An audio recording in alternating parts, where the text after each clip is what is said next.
sorry to intrude your, I assume, a very interesting conversations about European politics. I always have very interesting conversations about European politics, so I assume you too as well.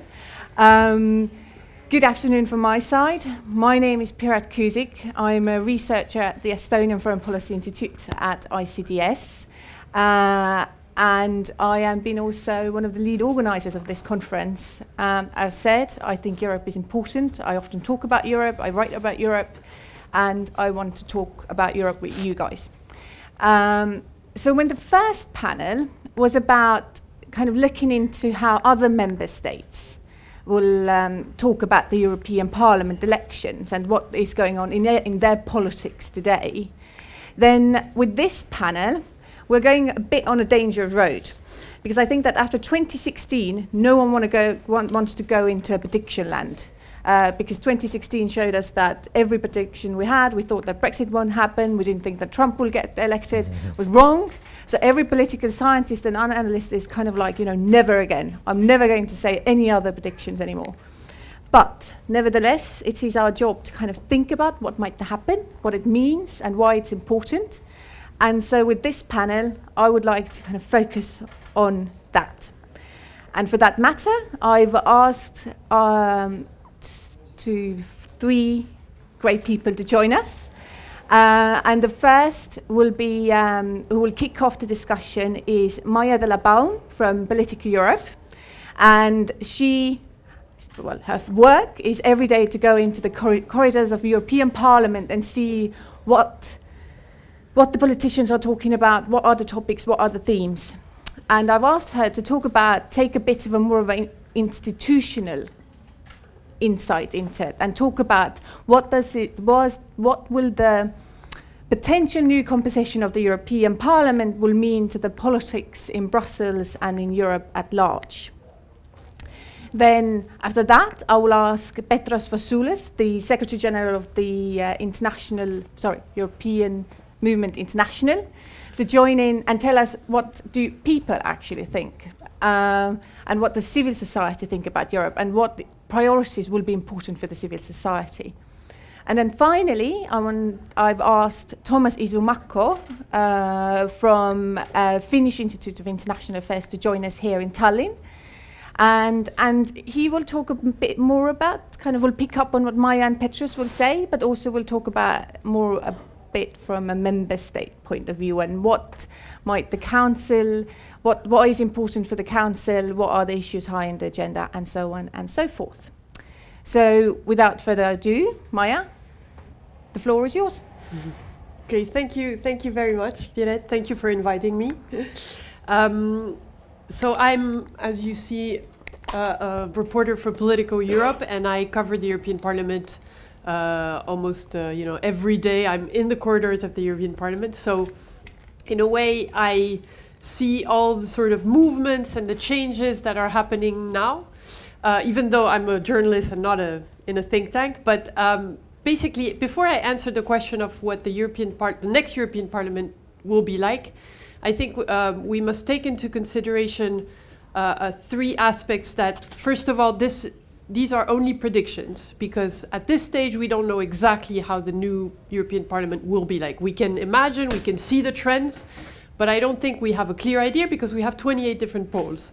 The second element is that we must always think in terms of alliances, because this is a place, the European Parliament, where it's all about alliances. You know, after the election, groups will try to unite and create big political forces, and we know we will find more or less the same sort of setup, but we don't know exactly which parties will, align with others, and that's especially for the Eurosceptic forces, and for also, the liberals with French President Emmanuel Macron. We don't know exactly which group he will join or form.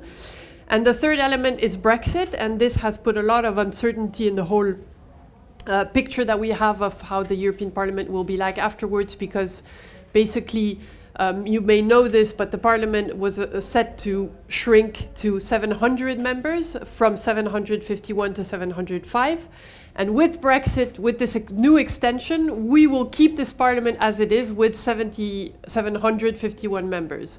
So which means that the trends that we were seeing when Brexit was something clear and certain are different now, because we are still in the same parliament as we have right now, with the same forces and with, you know, British MEPs who are still there, which means that the Labour force will be big, that the Tory force will still be big also in this parliament. So these are the three important components. But overall, if I have to summarize how we see at Politico, or how people see also the next parliament, I would say that it will be a very fragmented parliament, maybe more fragmented than it is now, and with a very, we think, a clear Eurosceptic force that will be growing in terms of numbers, but also growing in influence. I think we have tended to overestimate the Eurosceptic rise at least in the European Parliament. I think we say that this is too much of a, I mean, it is a danger, but people tend to exaggerate, I think. Because if you look at the Eurosceptic force now in the European Parliament, they're still very divided, very fragmented. You have a lot of small groups from, you know, the British UKIP or the Brexit Party to Le Pen's National Rally. There are a lot of differences, and these parties don't always have, you know, clear similarities in their ideology also. You have, you know, we spoke in the first session about the AfD. The AfD traditionally has never been aligned with Le Pen's National Rally. Now it's getting a little more, let's say, there's more of a rapprochement, but for years you would ask any AfD who would tell you that they don't want to be assimilated to Le Pen. So this rise of Euroscepticism is clear in terms of numbers, but again, there's a whole issue of how united they will be. That's more or less my summary of. Then I mean, in terms of fragmentation, you could ask yourself, why will it be more fragmented? I think it's more that in the big parties now that you have in the parliament, and we mentioned the Conservative bloc, the EPP, and the Socialist bloc, I clearly think that inside these parties you have more and more differences. It can be minor differences, but people tend to be, you know, in the EPP you have the more rightist, the more moderates. The whole issue of Orban and the Fidesz party, which we mentioned in the first session, is also one of the big dividing lines in the party.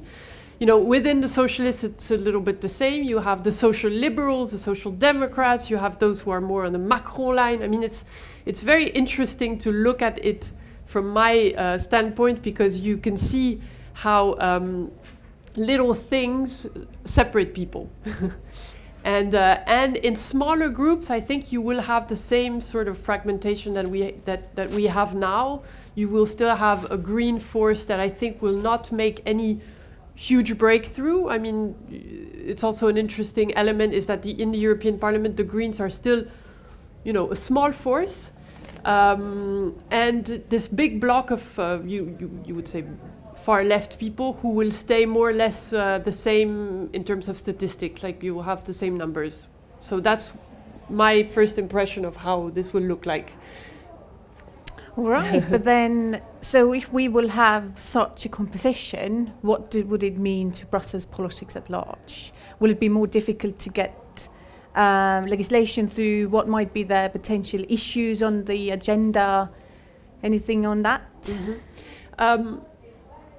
Again, I think we will have changes, but the status quo will still be there. As I said in this first presentation, I think you will still have the same forces. You will still have the big socialist bloc and still have the EPP bloc, which means that in a way, and this is also one thing, an important element to bear in mind, is that there's no majority in this European Parliament. So there's a need and there's a sort of obligation to build a coalition and to build, you know, to have a sort of a big progressive coalition. And if the Eurosceptics really sort of, if there's a real breakthrough, the socialist, the progressive forces will have to unite, which means that you will still have this parliament with a very big block of progressive, you know, MEPs who will, in a way, lead the work, who will do, you know, who will basically the legislation will be in their hands, and I don't think the Eurosceptics will block that. And I don't think this time around it will be very different. The only thing that can happen if the Eurosceptic force is bigger is that the Parliament will have to take them more into account in terms of influence, in terms of positions, in terms of, after the election there will be this whole horse trading period of how we distribute positions inside the Parliament. And if you have a very big Eurosceptic force, you cannot ignore it. So you will have to put people who are, more critical of the EU at high positions, at influential positions, which means it can be a committee chairmanship, it can be a vice presidency position, it can be positions of power. And then when you have someone who's very critical of the EU at this position, clearly, I think the whole process is slowed down. In terms of legislation, the only real, the only real fight they can lead in the Parliament is to try to block the sort of the advancement of legislation. So that's I think would be one of the impacts. But we've seen in the Parliament, and we've seen this is not a new issue. Euroscepticism is not a new issue in the Parliament, and we've seen that in the past years, there is always a sort of what we call in French cordon sanitaire, which means a protection from the big progressive forces against the Eurosceptics. So these will unite, and they have the numbers, and I think they will manage to prevent these anti-EU forces from having too much power, too much influence. That's how I see more or less things. Right. But then the big question this time around is the Spitzenkandidaten process. What do you think? Is it going to go through? Will be the next Commission President be elected? Will be then the head of the winning party? I mean, this is one of the maybe very unclear situations we have now in Brussels, is that we clearly have this Spitzenkandidat, and parties have fought for it. Most mainstream parties have fought for it to elect the future president of the Commission, who will be a member of the party that has won the most votes. So this is something that every parties in the Parliament, progressive parties, want to have. The problem is today it's just difficult to implement. It's just very hard to apply because first of all, you have a big liberal group who has turned against the system, and they were the most some of the major promoters of the system. But since they are on the Macron line, they are trying to follow Macron, and Macron is very against the Spitzenkandidat. This has made the whole process a bit shaky. Because as you know, Macron is now being the person how everybody follows a little bit in Brussels, and so whatever Macron says, he's against the Spitzenkandidat, so everybody's against the Spitzenkandidat. So even though it's a process that a lot of parties have fought for, and which is good, I think, in terms of, for democracy, for European democracy in general, what we sense in Brussels is that in the end, the Council still has the power to appoint the future president of the Commission, and they will use that power. So what could happen, one of the scenarios that we sort of have in mind is maybe, that there could be some sort of institutional crisis because the Parliament will want to have its own, the candidate that emerges from the biggest party inside the Parliament, and the Council wanting to have power on that election and suggesting a name for the future Spitzenkandidat. So this could be an internal fight. But other people, more cynical voices, say this is Brussels, so in the end we always find a compromise, and in the end, they will maybe ask Michel Barnier to be the next Spitzenkandidat, and the EPP will say, oh, but Barnier he's been extraordinary. He was the Brexit negotiator. Why not? Let's do that. I mean, if they're consistent, they will fight for the Spitzenkandidat because I think it's part of what they stand for. But this is Brussels, so as I said, it really could result in one big compromise. Compromise is the key in the EU. Beatrice, so European Parliament should be the voice of the European public. What does the European public think? By and large, and unfortunately that's a realization that is not flattering to any of us, the European public doesn't care much about the European elections. As Maya said, this is not actually a European contest, it's an amalgamation of 28 national electoral contests. And as a result, it's very difficult to articulate it as a truly European exercise in democracy. So we have seen over the first 20, 30 decades of directly elected European Parliament a steady decline of turnout, which is consistent with the turnout at national elections, where I think it's steepest when it comes to the European elections. And on the back of that, I think there are many factors that influence it. We did a little bit of research ahead of the European elections. We didn't look at all 27 member states, 28 member states still, but we looked at the 13 member states that about make up 75% of the European parliaments.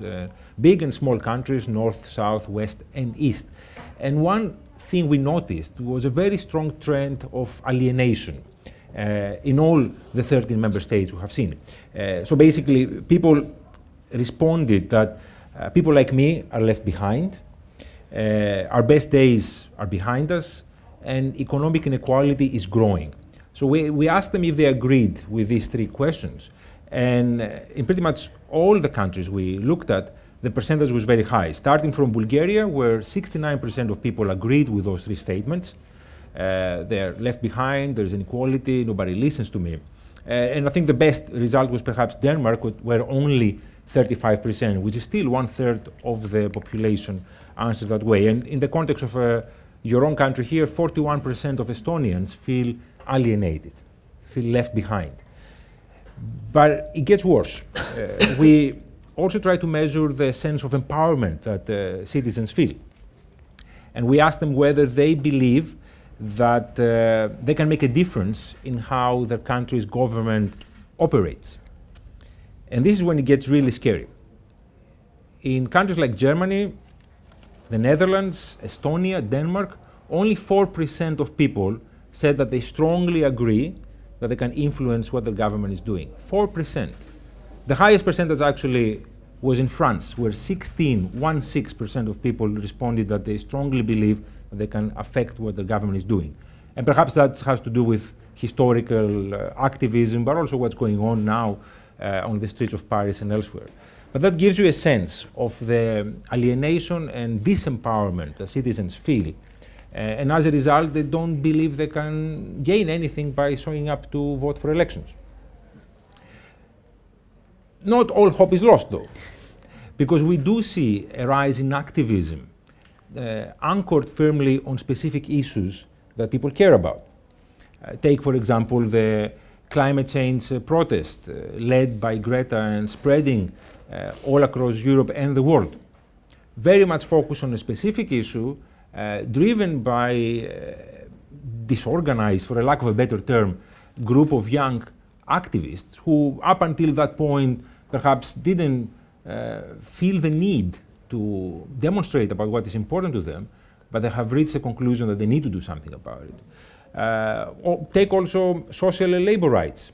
Ever since the push towards austerity following the financial crisis and then the sovereign debt crisis, we have seen rising activism among trade unions, demonstrations throughout Europe, including what's going on in France, but elsewhere as well, especially in the south. Gender equality, the rise of far-right parties usually is accompanied with harshening of the rhetoric towards women. Again, our research showed that a lot of people who will support authoritarian parties, and by the way, we don't call Vox and those as populist, it's a soft, perhaps flattering term. They are authoritarian parties. They are parties who don't like democracy the way you and I might understand it. So those who support those parties also tend to be hostile sexists. And as a result, we've seen a rise up in civil society from women, those campaigners for gender equality. Same thing goes with LGBTI issues. Again, those far-right authoritarian parties tend to attack gains in equality. And we've seen it in Estonia too, where there is rhetoric and debate around legislation adopted on equal marriage and civil partnerships. And again, that has generated a reaction from civil society, standing up and talking about the issues that are important to them. And the same thing goes in Poland when it comes to the rule of law, hundreds of thousands of people taking to the street. In Hungary, when it came to freedom of speech and education, again, thousands of people taking to the streets, waving EU flags. Even in the UK, where I spent about 15 years of my adult life. I've worked there, I've worked for the European movement there. And back then, the idea of walking through the street with an EU flag in your hand was reserved for those that were crazy enough and risked stoning. You had 1 million people only a few weeks ago marching through the streets of London waving EU flags exactly because the civic movement felt that they have to stand up and defend what they want. So even though we see this trend of lowering voting and a sense of alienation, disempowerment, when it comes to specific issues, civil society stands up and defends what's important to them. Right, so that gives a little bit hope, but then doesn't it kind of threaten the idea that we only will stand up for certain issues, but not as a society as a whole, because the kind of the left-right spectrum of social justice that we have defined our political landscape so far is getting kind of, we're walking away from that and we're going towards more specific issues. Yeah.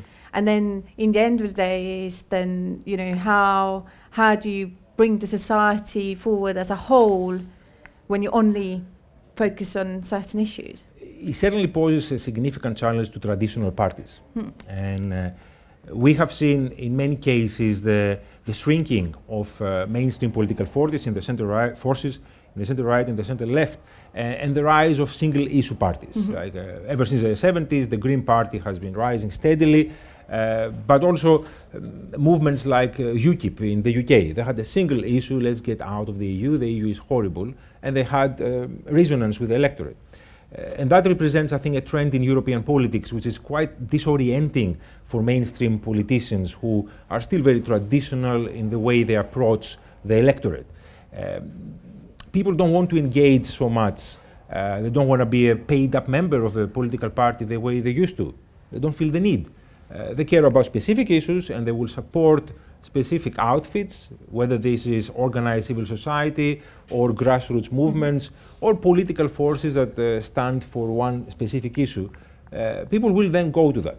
So I think there is a challenge for traditional political parties from the mainstream, from the center ground, to get a sense of what's happening out there and engage their traditional electorate, but also branch out to new voters by identifying what is really important to them and providing answers. Because at the moment, whether we like it or not, and I believe that due to my old age, I'm moving towards the middle of the political landscape, those of us in the middle are unable to really engage with others beyond our own bubble. So it is important for political parties also to realize that if they want to become, again, movements, political movements with a broad appeal, they need to be able to talk about the issues that people care in the way that people want to listen and actually then do something about it.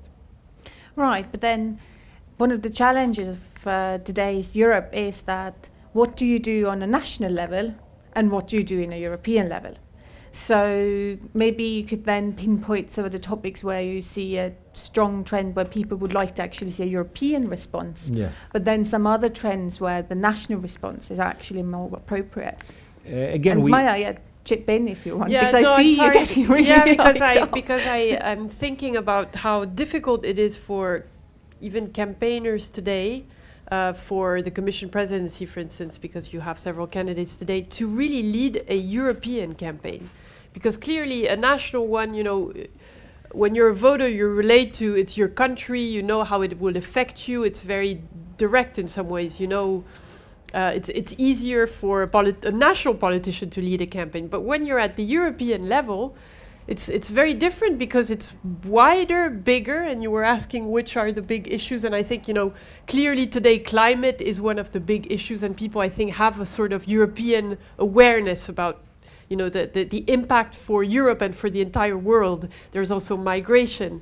But clearly, as a campaigner, if you have to campaign on these issues, it goes so far and wide, and it's huge, and people don't necessarily relate to it. That's why, you know, there you have so much. So the turnout is so low. It's how do you make these European issues relate to you directly? It's the big, I think, challenge today.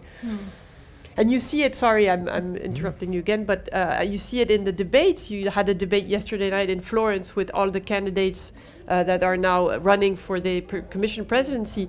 It's even hard for them to come up with new ideas, with something new to say about Europe and something that people can really feel and understand and relate to. Indeed. I think the research we did also looked at the issues that are really important. And yes, we identified a similar thing. When we asked, what do you think the EU should be doing first and foremost, 2/3 of the countries we surveyed, most of the people identified migration as something that they want the EU to deal with. They don't think that this is the most important thing in their country, but they identify the EU as a place where a solution can be found, which is hugely important in two ways. On the one hand, it poses a challenge because migration has been exploited very successfully by the far right predominantly as a boogeyman. And we see it also in Estonia. 32% of Estonians responded that migration is the top issue. And I don't know about you, but I don't see a migration problem in Estonia when I walk on the streets. But there has been a framing in a way that has created this fear of migration. And even though they're not here now, they might come one day. And when they do come, it will be terrible. So this is the challenge for us. How do we address that sense of fear of the unknown that the far right has been so successfully rooting into people's subconscious? But it's also an opportunity because it's clear that one single member state, especially a small one like Estonia, but even a big one, is not able to deal with migration on its own. And there is a recognition by the electorate out there that perhaps we need to resolve this at the European level. So this is the opportunity for us to change the frame of the conversation, and rather than allow the far right to use it as a scare tactic, to utilize it as a source of hope and as an opportunity, as a positive message about the EU. Okay. So Thomas, do you think that the member states could come together and find a common or renew the migration policy and find an agreement on this on the European level so that the people's wishes would be met?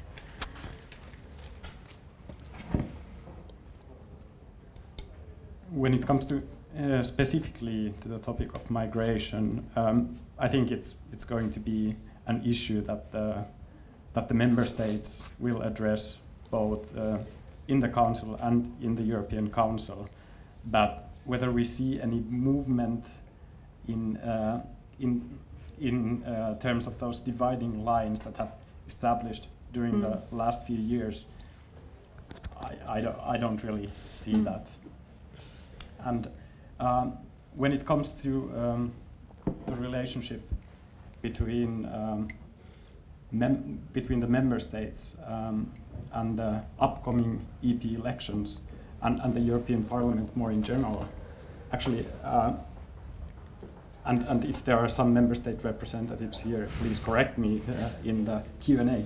But I don't actually see that the member states would think about the European Parliament or the European Parliament elections very much. This is just the sense that I get. It's also perhaps confirmed to some extent by what I have observed in Finland, which is where I come from.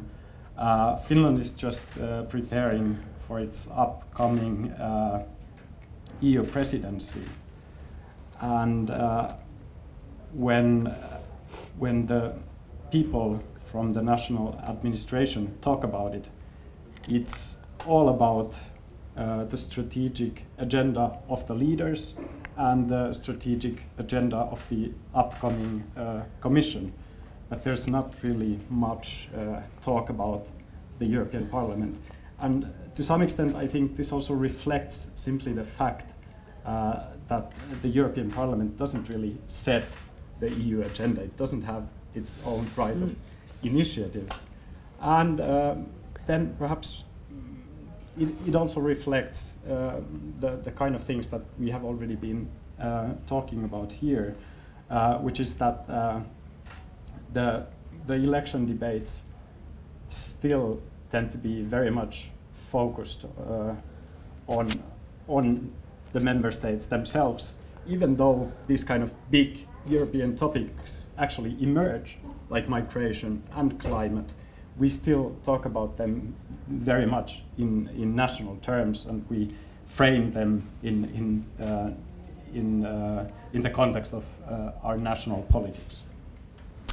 Right, but then what could be the topics that really must be in the agenda, high in the agenda of the European Union in that sense? Do we have those pan-European topics where the member states would agree and what people want, and that actually could be also there would be interest for them in Brussels as well? Very broadly speaking, I think we have already sort of identified quite a few of those topics that matter both to the member states and to the people.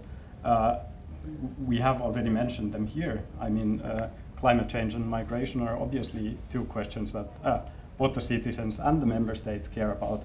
Also, more broadly, questions of security, for example, in relation to terrorism, for example, they have been very high on the list of the concerns of the EU citizens, and also one topic that they expect the EU to address, not necessarily their own member states, but the EU.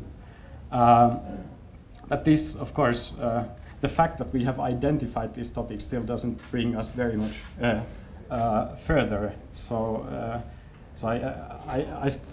I'm still not sure whether this will lead into a very coherent agenda for the next Commission or for the upcoming legislative cycle of the EU. Right. So then I would also ask you, how do you think that the member states see the Spitzenkandidaten process? Well, I would be extremely cautious there. I think the Spitzenkandidaten process is sort of the first real test for the new European Union, and thus it is also the first real test for the political groups that will be formed after the EP elections, and especially since it looks like the EPP and the S&D are going to lose their combined majority, and ALDE, which has now been rather skeptical of the process, will be sort of in the kingmaker's seat here, and will be decisive for a majority to be formed. I think these conditions really make it very difficult for Manfred Weber to be elected next Commission President. Also, it is of course the whole selection of the next Commission President is of course also a test for the relationship between the member states and the EP. And here again, I think the European Council and the member states have a strong interest in showing that they still are the ones who hold the reins. Just to briefly come in and echo what Thomas said, because it's very important in the context of the European elections. The complete disregard that national political parties show towards European election has a lot to do with the decline in turnout, and I don't want to miss the opportunity to criticize them for that. The resources they invest into an electoral context at the European level pale by comparison to the resources they will invest at the national election. Both in terms of money, but effort and mobilization of their own networks, it's shameful. also the type of candidates they put forward. Again, I'm not quite sure what the candidates the Estonian parties will field for the European elections. But certainly where I come from, I'm Greek by birth, I haven't lived there for a long time, but still we focus on novelty acts. Former footballers, ex-models, and these are the best of the candidates. It gets worse. So when you have that kind of attention, when you pay that kind of attention to the European elections and you trivialize it to such an extent, of course your electorate is going to switch off. Again, I don't know how much you hear about the European elections in the public discourse at the moment, whether in the media or in public debates. It's hard for citizens who first and foremost needs to make sure that there is food on the table and the bills are paid and the kids have done their homework to focus on the right of voting when nobody's talking about it. Yeah, it's kind of, I think, the similar line of thinking that was has been brought out after Brexit is that, you know, if you go around and talk about how bad Europe is for 20 years, then don't be surprised to see that people don't really care and are not particularly positive towards it. But yeah, Maya. No, but I think we should also, in a way, pay tribute to this attempt of making this process more democratic. And I think the Spitzenkandidat is also a good way for Europe to try to at least, you know, make this election more visible, put out there candidates who are, you know, real human beings and can spread the message of, you know, of more Europe or less Europe, or, you know, there's a Spitzenkandidat for the ECR party, which is supposed to be the, you know, very sort of Eurosceptic, moderately Eurosceptic party. And the reason why he is also standing as a Spitzenkandidat, this person, Jan Zahradil, who's from the Czech Republic, is also because he wants his message to be heard. He wants to say exactly what he thinks because he feels underrepresented. So in a way, you know, it's a good thing also to let these people at least have a say and show that this can be an election in a sort of democratic way, that you have TV debates almost every week right now, that at least there is, that it fuels a European debate even if there's no real public debate about Europe. I mean, a Europe awareness, your European awareness. But I still think we should pay tribute to that in some ways. As a Euro enthusiast myself, I couldn't do anything else but pay tribute to it. But at the same time, I think it's such a Brussels bubble thing to believe that Europeans at large will tune in and listen to these top candidates who they've never seen, they never recognize. Again, all the research done, the recognition value of the top candidates in countries outside of their own is minimum. In fact, the only country where one of the candidates, Verhofstadt, is recognized is Hungary, because Mr. Orban blasted him on posters everywhere, describing him as a demon. And that's the only reason why people know he's somebody who is not a Hungarian politician. But other than that, every single candidate, from the most visible down to the most irrelevant, they're completely foreign. And that's unfortunately the mistake we often do in Brussels. There are so many other things you can do to really make the European elections European. The European Parliament 4 years ago adopted a report on electoral reform. The European movement massively fed into ideas. They came up with 10 proposals. They sent them over to the Council. They didn't even touch the dossier. They just threw it in the bin as soon as it arrived from the Parliament. We don't care about electoral reform. And this was simple things, you know, have a common logo for the political parties at the European as well as the national level, have a common manifesto, where at least, you know, people can connect that what you're campaigning for at the national level is what's happening at the European level. Simple things like that would have gone a long way to Europeanize elections well before we have a top candidate, which I agree with you. It's a wonderful aspiration, but there's so much more we need to do before, and we just don't do it. Yes, just as I love Chris Pickerton, and Chris Pickerton says a very good sentence that the problem of European integration is not in Brussels, it's in the capitals, and I think that's kind of what you're leading to, is that we need to kind of go back to the capitals and see what the politics is here, and how could we here also more Europeanize it. But also, if I may, how countries communicate on Europe is important, and that's also a problem. Because this is why also it leads to ignorance, and it leads to the fact that people feel very sort of distant from Brussels, is that also capitals have you know, it's not a very glamorous thing to talk about Europe. And I think there could be a way to sort of attract them on climate, on migration, on... It's a communication issue to me. But then, just quickly to put out that, doesn't sometimes the information that comes from Brussels is all about politics and infighting and so on and so forth, and not really about what gets done? Do you feel that in a capital in the northeast corner of Europe? Do you feel that? Well, first of all, I don't think much information actually comes through. If I think about the situation in Finland right now, we have just had our national election, and already before the spring, we all knew that there was a big risk that that national election would overshadow the EP elections, and I'm afraid that has been just the case. But there was one point that I wanted to make about the relationship between the member states and the European Parliament.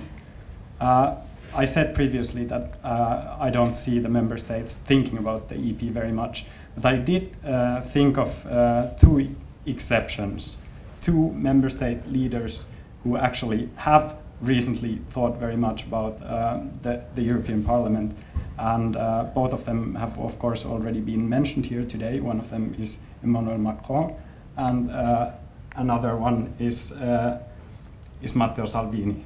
These two people have actually thought a lot about the possibilities of finding support for their respective EU policies within the European Parliament, and they are investing quite heavily in forming the kind of political conditions to have that support.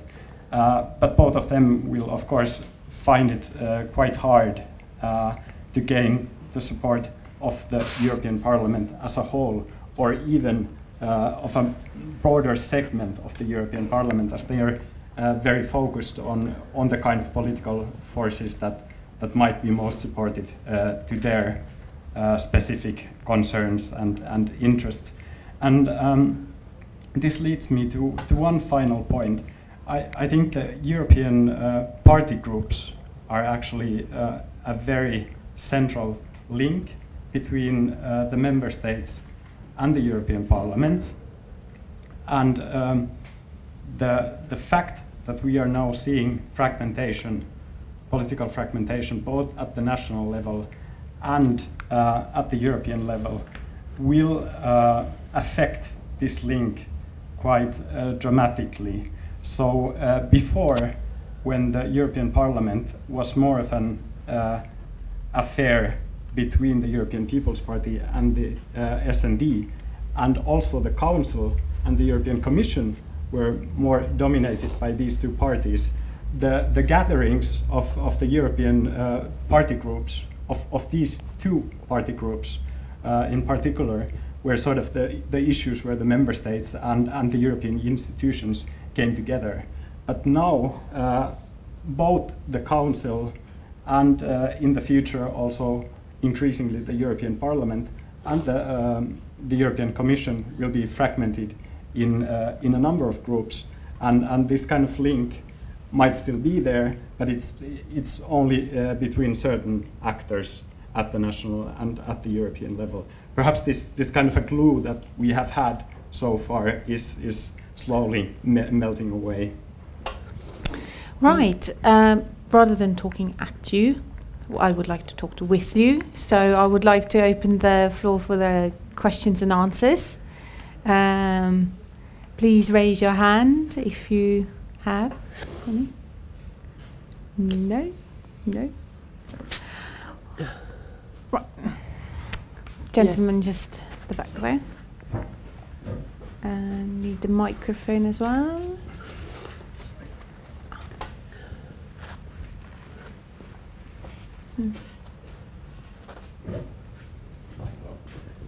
Thank you. My name is Enesma, Estonian Parliament, Foreign Affairs Committee. One of the problems voters in European states especially in smaller states like Estonia, Latvia, and even Finland, is that their representation is very small. In our case, we have 6 MEPs, after Brexit, 7. Even Finland has 12 or 13 at the most. What is your opinion? Do we need the second chamber in European Parliament when the representatives and the representation would be equal? Let's say in the United States, 2 chambers, they are both equal. Or we have already this system if we consider that the European Council is the second chamber of the European Parliament. Of course, the basis is totally different. European Parliament is the only body that everybody can elect in those countries. Council and everything else is something different. What is your opinion? Thank you. Right, another institutional change. I wouldn't go into institutional changes. I think it's risky. Yeah, I mean, you know, Guy Verhofstadt, who's one of the Belgian liberals, often says that the council should be the second chamber. I mean, I think, you know, the European Parliament needs more power in some ways, because I think it's the, as you said, only democratically elected institution in Brussels, and it represents citizens, and it should be clearly a more prominent institution, because it has a lot of power. And I think the Council, but today as things are, Parliament and Council really share power more today than they've ever done. So that's why, to me, changing the institutional setup would be, again, you know, another sort of burden we wouldn't need. and I think the co-decision process as it is now stands. I mean, I don't know what you think, Petros, but I wouldn't necessarily, you know, also the Parliament is organized in such ways where the big countries have power. And it's statistical, and clearly it's always been like that. And clearly small countries have less to say, but also, you know, this is what we call the loi d'honte. It's the way it's organized in the Parliament. So, you know, I don't see how this could change really drastically right now. To be honest, I don't see it coming. What do you? I echo very much your sentiment, and perhaps the solution doesn't lie in Brussels. I think the solution lies in the member states. Take the role of national parliaments. Your own role is hugely important. Examples like the Danish parliament, for example, where they have a strong scrutiny lock. The government cannot agree to anything in Brussels unless the EU committee in the Danish parliament has given its approval. The same thing, I think, should be replicated in other member states. And that will help strengthen the link between citizens and the European Union. Also, cooperation between the European Parliament and national parliaments. There is often this sense of competition between the two.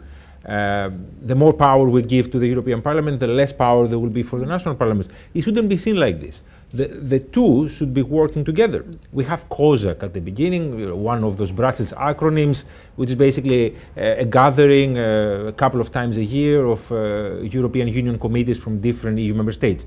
They're toothless. They don't have any institutional power, nor the will, frankly.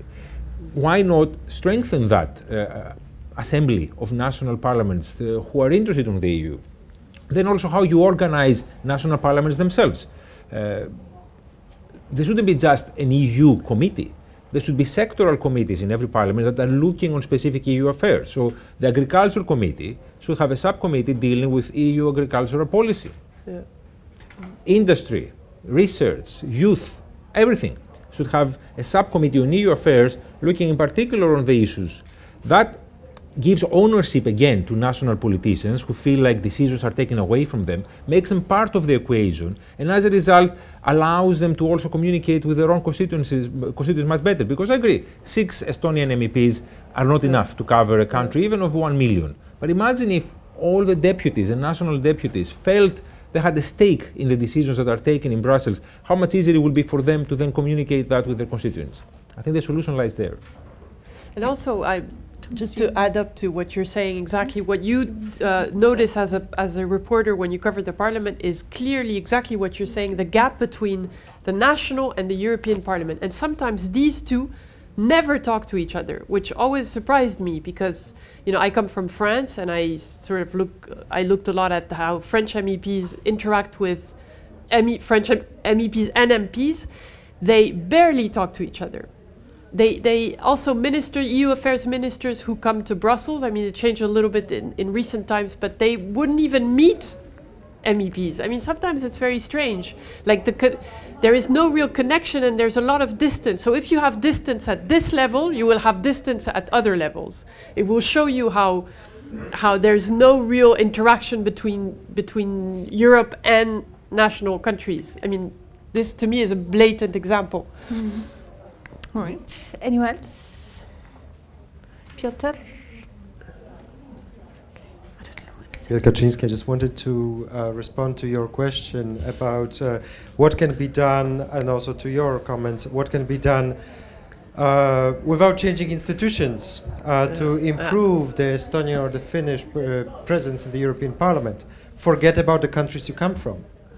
EPP, SND and ALDE are formed in such a way that there are national delegations within.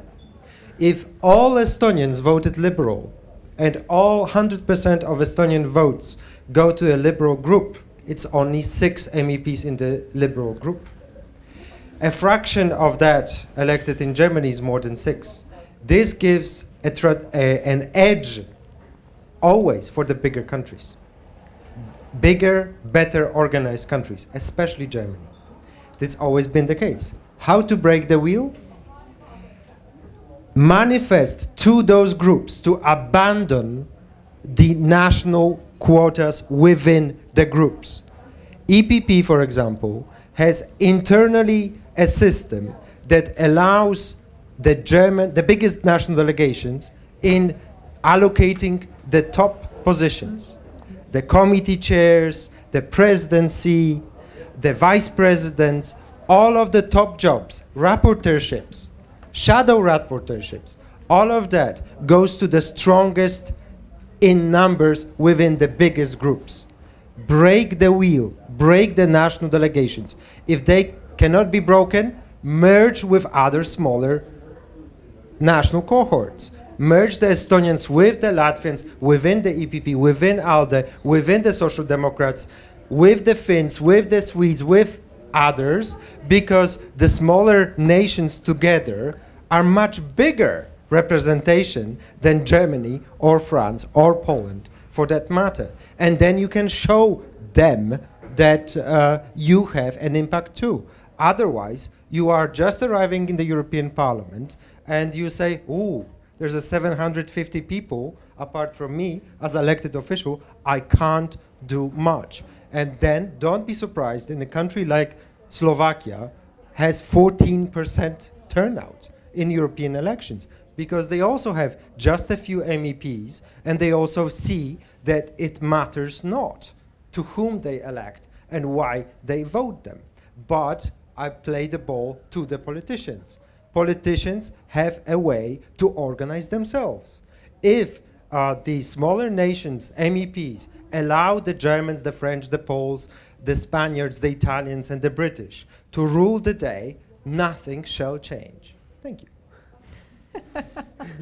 But if I can add something to what you're saying, nationality is one thing, influence is another. I mean, yes, clearly, when you're French, when you're German, you have chances to be more prominent because you come from a big country. But I think being also an MEP in the parliament has also to do with your own ability to stand out, to have influence, to be an expert in your field. And this is how I think the parliament should, in a way, change right now. And the next parliament might be more of a more specialized parliament. But this is what an MEP should do at first. Even if you're Estonian, Maltese, if you're from a very small country, there is a way for you to stand out. There's a way for you to become an expert on agriculture issue and to then have power, have influence, put yourself forward, put yourself out there. It's not just nationality, I think. So another question? Go ahead. Well, hello, my name is Kaarel Kullamaa. I'm working as an intern in the ICDS, and I have a question to all the presenters about, we talk about how the voting turnout is very low for the European elections, and as we know in the local elections, it often what brings people to vote is some certain ideas or some certain go force. For example, in the local elections there was like the tax policy or something like that, and what in your opinion could be something that you can commercialize on the European level that actually with people could relate with and would actually bring people to vote? Something specific, something that you can like commercialize easily. Let's go back into the discussions about daylight savings. This is very gets into people's everyday life. Yeah. Go first. Mike for Thomas. I guess if I had a direct answer to your question, I would have a more a higher paid job at one of the European political parties designing their campaigns. I simply don't have a very good answer, but of course there are these topics that we have been now referring to several times already. And we see that in certain contexts, like when it comes to these kind of grassroots movements, they do have a mobilizing effect. So there is definitely potential, but I don't have a solution to how to create that effect in the context of the European Parliament elections. Yeah. I don't think there's a silver bullet. I highlighted a list of issues at the beginning that resonate with a certain section of the population, but I don't think there is something that can grasp the imagination of the European public at large, because that thing doesn't exist. We don't have, unfortunately, a European public sphere. For better or worse, the multi-crises we've had over the last 10 years, and to that I include also climate change, but certainly the financial crisis, the migration crisis, and of course the environmental crisis, have focused minds a little bit. So you see a similar kind of dialogue happening in parallel in different parts of the European Union, but that doesn't quite constitute a common European discussion. So it's very hard to articulate a common message across the board. So you really have to be quite surgical in the way you identify the issues and respect the peculiarities of the debate in every different country and shape your communication tools to that degree. That doesn't discount the fact that you can do things at a European scale, but not perhaps the way American presidential elections work, where you can have a common candidate with headline issues working. In the European context, you have to be a little bit more surgical and strategic about it. But then isn't actually one of the issues that will touch everybody in Europe, and that is the growing economic inequality, and something that is also very strongly felt in Estonia in that sense. And so if the next Commission would take this as one of the key defining issues, would that be something that would really appeal to people and would make them more interested? If you mind, I would go back to the whole the first question, because in a way, it's a question I ask myself is, do we really have to separate national and European debate in a way? Because the issues we talked about, when it's about migration, when it's about climate change, it affects us nationally and it affects us in a European way. So in a way, I think the problem is this strong separation between the two, because people then feel like they feel it's European, so it's distant, but in a way, it's exactly this. the same as the national one. So why would we have to separate it is also in a way an issue, and that's also the question you ask. It touches upon that. Yeah, but then on the other hand, also the tools may not always fit everybody in all the member states, and that we saw very clearly with the migration issue. So again, but that dynamics in question, I think, is a one. But your point on inequality is a pertinent one, and indeed, it's something that cuts across. The dumb thing is that there is not much the EU can do about it. Social policy, labor law, the things that can really address the underlying factors of inequality, distribution of wealth, resources, the mere essence of capitalism, is not something the EU has any competence over. It's entirely a national issue. And that's where the dichotomy often lies. I completely agree with you. On specific themes, yes. So sometimes we, the European Union, they are hamstrung by the fact that they don't have competence on issues that could indeed be ideal, perhaps it's the wrong word here, to be dealt with at the European level. But then shouldn't we also be more honest about it and be more clear about what the European Union actually can do and what it can't do? Because at times I feel we like to always think like, oh, but let's fix it at the European level, and then actually there aren't the tools for that at the European level. Right. Next question. Wow. We'll take Manuel at the front. So. Thank you.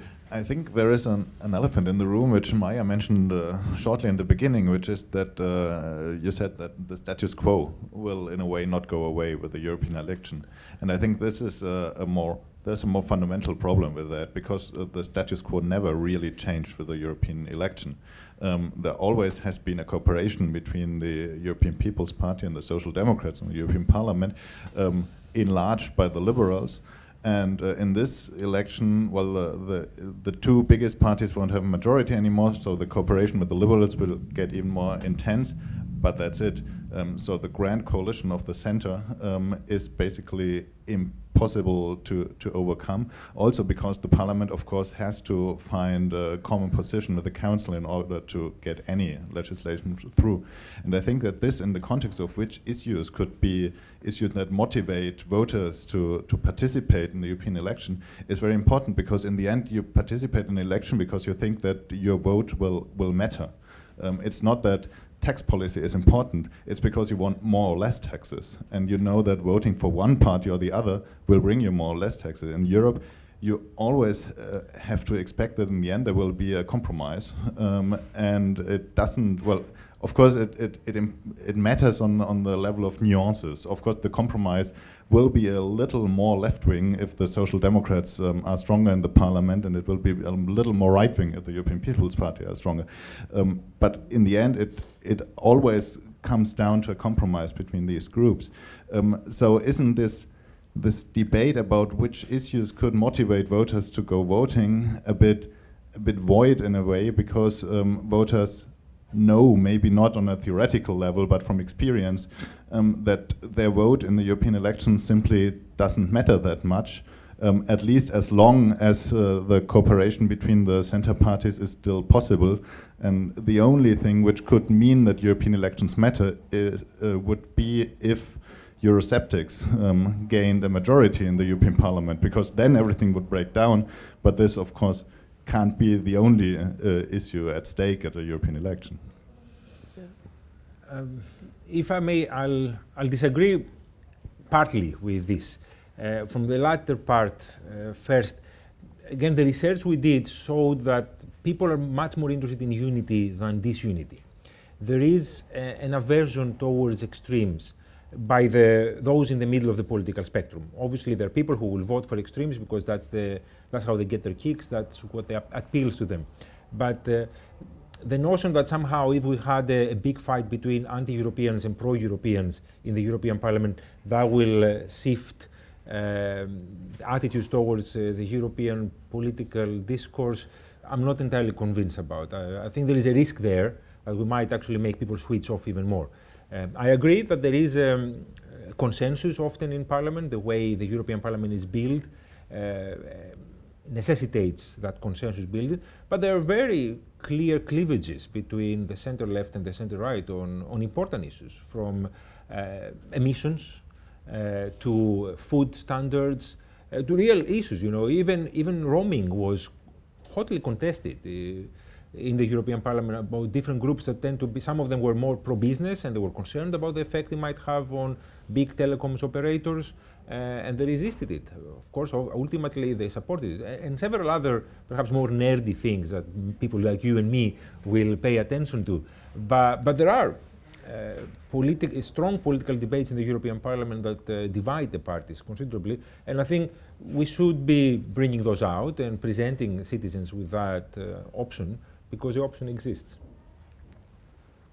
Yeah, I agree with you also, because in a way the tradition of coalition is not everywhere in Europe, is not well established everywhere in Europe. You know, in my country, France, there's no real coalition, so we don't know exactly what it is. And I think people see that Parliament as these endless coalition buildings, and it means that one legislation, it takes years to sort of, you know, pass it through, put it to a vote at some point, and then there's, you know, all this this very long process. So it clearly, I think, discourages people from even voting for voting in the European election, because they think, oh, this, you know, whatever I think, whatever I will say about this in 10 years' time will be, you know, it will be solved. And everything is long and the process is tedious. So I agree with you on this. I mean, that's what I was saying, the status quo, and to me, it won't change. I also agree a little bit with you. I think all of this is very nuanced, because there is consensus. Because, you know, yeah, it's true that it's hard to make distinction, and you see it in the campaign now, which I think is very, again, I'm going back to this point, but if you look at the TV debates that you have with campaigners, there is so little to distinguish them, especially the socialists, the conservatives. You don't have a lot to, you know, you don't see exactly the diverging lines, the opposition in them. You see the opposition clearly when you look at the other parties, the more far left, the more clearly far right. There, the opinions are totally different. But so clearly, the EU suffers from this. I think there's no doubt about this. The EU suffers from this big, long coalition building. But to be honest, it's hard to get an answer to your question, because I don't think this will change. If I may also say something, I think here we come to the kind of political culture in which you have grown up. I mean, coming from a politically fragmented, very consensus-oriented Nordic country, of course, when I go to vote, I do expect to see some kind of changes, but I'm also aware that any party I will vote for will have to enter a coalition government, and eventually what comes out will be a compromise between several different proposals. So I see your point, and I do agree partly, but only partly. You see, we're all on the same page. But then, if we think about nuances, and I think Petrus already addressed these issues. I mean, it's not like we can always take the emergence of a coalition in the European Parliament for granted, and that will be more so in the upcoming European Parliament than it has been in the previous ones, due to the constellation, the power relations between the political groups. Right, I know that there was a question at the back, or you can just take the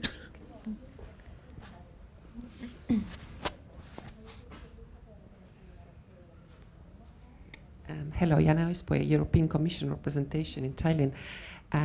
I know the results of the EP elections in Great Britain is highly uncertain, but maybe you can share with us your ideas how the British could behave, would behave after the 1st July when the EP comes together, and maybe also in a broader European context, what will be their role in the coming months and years, maybe? That is the $1,000,000 question, Yeah, right? it's the $1,000,000 question that you're asking. But I mean, in terms of polls, I mean, you guys maybe know better. I know that from what I read and from what my colleagues report, I know that the Labour Party is very high right now, which is an interesting trend. I think the Tories also, the Tory will lose seats. I guess they will, they have clearly less appeal, which is understandable in some ways. And you have Nigel Farage's Brexit Party, which, he changed recently from UKIP to the Brexit Party, and I think it's gaining more ground, and he will clearly score well, I think, compared to what he already has now, because the force he has now is already quite extensive. They have 19 MEPs. So, yeah, I mean, this Brexit issue has made everything so uncertain in Brussels. And what I was telling even in the beginning when I started this presentation is that also it will have an impact on the composition of the parliament, since the parliament was set to shrink. Now we're staying at the same level, and so all the forces that we had before, we will see them again, and all the UK internal fighting will be there at the parliament. So clearly it will have an impact. I mean, we're supposed to have at some point a Brexit. The UK will at some point leave. So then, things will change again. But what we see is, is what I said. I mean, it's good news for the Labour Party, for the Socialist Bloc, because they will keep a big contingent of British MEPs, and I think they are clearly happy about this, and they say it out loud. And we journalists know that this is also a positive, development for them. What can I say more? I mean, this is, it's been months of very strange atmosphere where we didn't know exactly if they were leaving, not leaving. So, it was even hard to make predictions on what the parliament would look like. And they have, I mean, basically the UK has had a very strong influence. If you look at the numbers in the parliament, it's quite amazing how many MEPs, British MEPs, are there, and how much they have had influence in big decision-making, process. There's a committee chair of the Libe committee, which basically is one of the most influential committees in the European Parliament, is chaired by a British MEP from the Labour Party. So the influence was there, and I think they will still have influence because, it's part of the treaties. If you have MEPs and if you have big delegations, you have influence. So they will still have influence until they formally leave, which makes everything a little bit absurd if you think of it, because still having British MEPs who still, have a say and have an influence in the process is quite, Kafkaesque in some ways.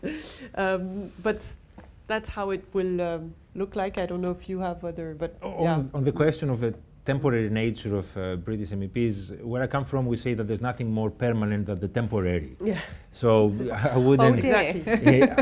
This could easily turn into something else. The UK hasn't left yet, and I think as an EU member state, it's both its citizens but also its elected representatives should enjoy the same kind of rights. And the UK, ironically, in many ways, has been the outliner compared to the caricature I described earlier. The British tend to send very good MEPs over to the European Parliament. That gets reflected in the chairmanship of important committees like single market, industry, internal affairs, and many more. On the prediction that you ask, I think trying to understand British politics is enough to make you mad at the moment. And unfortunately for my work I have to, and I'm feeling my mental health deteriorating as a result, because it's very hard to distinguish who stands for what exactly. You have a Labour Party whose activists and parliamentary group are very much in favor of remaining in the EU, but its leadership is not, and they're sending very mixed messages, which if the local elections that took place yesterday and the results are coming out as we speak are anything to go by, also the message the grassroots activists and the voters are sending is mixed one. The Labour is starting to lose significant ground in the local elections, but in particular areas, and has done better in other areas. So a lot of analysis there. And also the electoral system in the UK is bizarre, because they have a first past the post system for national elections, but a more proportional system, a more European style electoral system for the European elections. But I don't think people are fully aware of that difference. So they might vote in a way that will disadvantage pro-EU parties. So the vote might end up being fragmented. So whereas you will, if you put them all together, the number of votes going to pro-EU parties will be large. Because of the way it will be fragmented, as a result, there won't be so many pro-EU members. But I think if you think that Labour will field predominantly pro-European candidates, and then the Lib Dems, the Greens, Change UK, the new party, will expect to win a few seats, I think we're going to see a nice return of pro-EU parties. But yeah, Nigel Farage will really, I think, upset the balance once again. He is a gifted campaigner with vast amounts of resources behind him, a national media desperate to amplify its message for whatever reason, and as a result he gets a lot of support from an electorate that, as it is, very confused at the moment. One thing that I just would add, because it's interesting, is that you were mentioning the Tories, and there's a gap between the Tories in the European Parliament and the Tories in the UK. I'm always fascinated by that, because in the Parliament they're very disciplined, and they've always all been behind the withdrawal deal, you know, it's like supporting anything Theresa May was doing, like this withdrawal deal is there, we have to support it. And when you see the Tories in the UK, you're like, there's so much confusion and internal infighting. So it's always interesting to look at how it reflects on the Parliament, I think. And this is one element that makes it very funny. I think if the outcome of the European Parliament elections as a whole is difficult to predict, then the outcome of the UK election is still another level altogether. First of all, because it's highly uncertain how the turnout is going to be, and that also, of course, very much affects the election. I think in the past, something like 30% of the UK voters have exercised their right to vote in EP elections, and this time it could be anything between 20 and 50, I guess.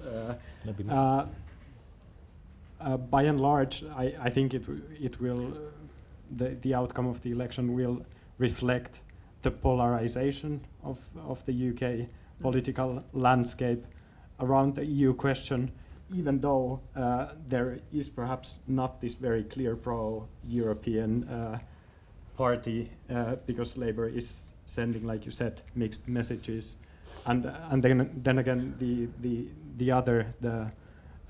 Leaver side is now very well organized with Farage's Brexit party, even though UKIP is also going to participate in this election, which makes things even more complicated. So it's very difficult to predict, and also we still don't know how long the British MEPs are going to be there in the Parliament, how their departure from the Parliament will be organized, and how the redistribution of seats when the British MEPs leave will be organized, as several member states, including Estonia, I guess, are going to get more seats within the Parliament. So you'll have to freeze all the MEPs who are you like in France, where there are several MEPs who will, you know, be ghost MEPs for a certain amount of time. They will be there and waiting for,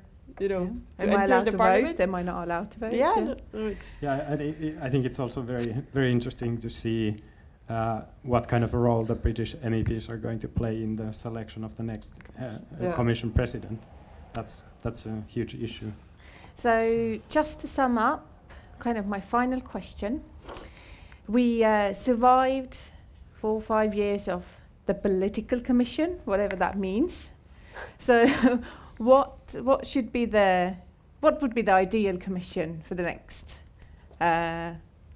legislative cycle in that sense. Do we want a more technocratic commission or more the political commission, still definition bending? Do we want an active or more of a laid back? What do we need? I'm more of Ladies a first. parliament. Petros. I mean, for all the shortcomings, I think the last commission was a very good one. Whether it was political or not, I think is more of a gimmick. But the focus on social issues especially was very strong. It's the first commission that made social policy its priority after two successive Barroso commissions, and even the Prodi before that, who ignored that issue. Perhaps even because of the financial crisis and the austerity that followed, this last commission really delivered on the social pillar and other issues that actually can make people's lives better. And I think for that they deserve a lot of credit because there wasn't necessarily a huge majority in the council. But they worked with the parliament and they really got through some legislative proposals that wouldn't have been possible a few years ago. So despite several failings in that regard, they were successful. They were also very successful on locking in trade agreements, sensing the mood around the world and delivering trade agreements that can, again, really benefit a lot of people in a lot of different industries in Europe. So I would like to see a similar kind of commission. Ideally, I would like to see a commission led by a woman. I would like to see a gender-balanced commission. I would like to see a commission where there is a sense, a feeling, a much more contact with civil society, so they can identify these issues that civil society really cares about, the environment, equality, rights, and then translate them into policy. So become champions in many ways of the stuff that citizens care about. And that, whether that's a political commission or not, is not for me to say, but I think let's focus on those aspects. I don't want to make any comment because I'm an observer, a journalist. I'm not like saying what the commission should be like. I don't think it's my duty in some ways, but I think, and I agree with Petros, I think a lot of things have been done because it was a political commission. And I think the less technocratic it is, the better it is. Also because I think the next president of the commission should be a real politician in some ways. And I think it will help the visibility also of Europe, because Europe should be about humans too. It should be about charisma. It should be about people who stand for ideas and express them. So I think Juncker has been quite good at doing that. If you only drank a bit less. Exactly. But so I think I would go for I think a political commission much more than. Yeah, because the Commission has been criticized a lot by member states for being too political. And in a way, you want to also understand from the country's standpoint, what exactly do you want? Do you want someone who's there fighting for Europe, or do you want like more of a technocracy with someone being exactly the sort of the image of that?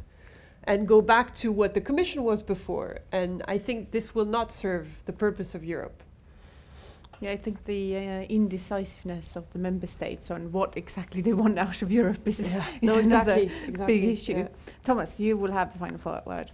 Well, I have to say I'm not entirely convinced by the idea of a political commission, but then again, if we consider the way the commission is elected, how unpolitical can the commission ever be? So I guess my ideal political commission would simply be something in between, but a commission that does get the job done, does have certain clear priorities, and does make the best effort to deliver on those. Right, and on that note, we're going to finish this panel. I only got a few last comments to say. First of all, thank you very much for coming. Estonian Foreign Policy Institute at the ICDS tries to kind of foster the debate on Europe and talk more about Europe and really make it an issue that people would know more about and also care more about. Kind of maybe few things that I personally will take with me from this day is that the forever going kind of tension between what should we do at the European level and what should we do at the national level, or should we do it, or should we see the distinction at all, is something that definitely will kind of keep us busy thinking about these dynamics in the coming years. There probably will be more fragmentation in the European Parliament, but then at the same time, then usually when there's fragmentation, someone has to kind of oppose that, and in order to do that, you have to unite. So in the end of the day, the balance is kind of still there. I also got the idea that, and that is something that I strongly believe also, that national politics in the capitals should be more connected to the European politics in Brussels, and that here that maybe the parties have really a big role to play.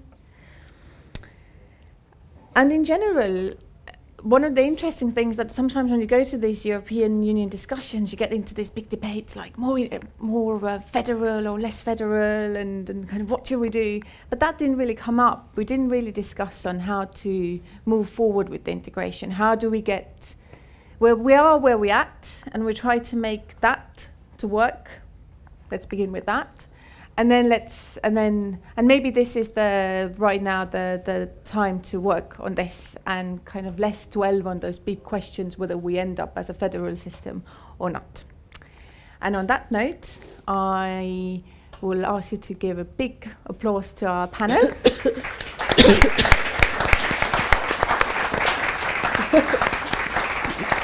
And before you go to finish off your Friday and fly into the weekend, which hopefully will be much more nicer than this morning, please do go and eat, because it's important, and enjoy. See you next time. Thank you. Thank you.